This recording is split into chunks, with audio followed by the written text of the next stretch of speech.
ये हमारे विभाग का नाम क्या है? पशुपालन विभाग। लेकिन अब इसमें संशोधन करते हुए पशुपालन के साथ गोपालन विभाग भी बोला जाएगा।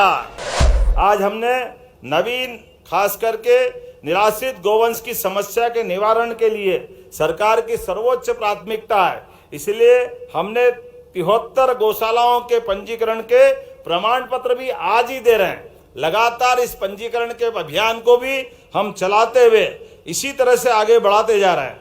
मैं आज मान के चलता हूं, प्रदेश में निराश्रित गोवंश की समस्या का निवारण के लिए स्वावलंबी गौशाला कामधेनु स्थापना नीति 2025 की जो हमने स्वीकृति दी है, इसी आधार पर हमने न केवल राशि बढ़ाई है बल्कि एक एक ब्लॉक में एक आदर्श वृंदावन गांव भी बनाने वाले हैं। जोरदार अभिनंदन करें भगवान कृष्ण को समर्पित वृंदावन गांव के अंदर समूची संस्कृति में गौ माता का जो महत्व है उसको पुनर्स्थापित करते हुए गांव के अंदर जो आत्मीयता का वातावरण है, गांव में एक दूसरे के साथ बैठने रहने का जो सुख है, सच्चे अर्थों में हर एक को गांव के अंदर से आप अंदाज लगा लो। अपने देश के अंदर कुपोषण की समस्या में हम कुछ भी करते रहे, कुपोषण की कठिनाई को दूर करना है। अरे जिसके घर एक गाय दूध वाली पहुंच जाए, पूरा घर अपने आप में आनंद में डूब जाता है। गाय का कुपोषण दूध का मामला है, बच्चों को दूध मिल जाए, गर्भवती महिला को दूध मिल जाए, यही तो जरूरत पड़ती है, जिसमें संपूर्ण पौष्टिक सभी प्रकार के पोषक तत्व हैं, सभी विटामिन मिलते हैं। कहाँ अलग से कोई जरूरत पड़ती। लेकिन कोई बात नहीं, जब जागे तब सवेरा हमारी सरकार ने निर्णय किया है, इसी दिशा में हम लगातार आगे बढ़ रहे हैं। और अब तो रीवा, सतना, दमोह, देवास, विदिशा, ग्वालियर, आगर मालवा एकीकृत बायोगैस संयंत्रों के स्थापना करते हुए गौशाला के माध्यम से भी सीएनजी गैस का कैसे उत्पादन होता है और हमारी ग्राम में भी अर्थव्यवस्था गौशाला आधारित पर कैसे मजबूत हो सकती है, इस दिशा में भी काम कर रहे हैं। जब मैं पर्यावरण की बात कर रहा हूं तो गौमूत्र से वर्मी कंपोस्ट, सींग खाद, अमृत पानी जैसे जैविक उत्पादों का भी निर्माण करना हमारे यहाँ मध्य प्रदेश में प्रारंभ हुआ है, जो न केवल रसायन मुक्त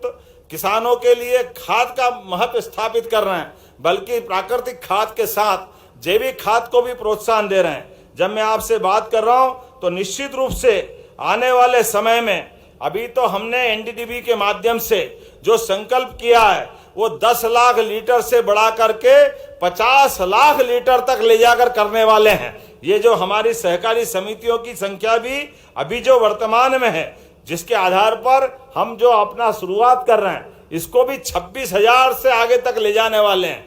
धीरे धीरे करके अभी 5.5 करोड़ लीटर दूध प्रतिदिन मध्य प्रदेश में एकत्र होता है और 5.5 करोड़ लीटर दूध में से 2.5 करोड़ लीटर अपने अपने घर में खाने के काम में लेते हैं।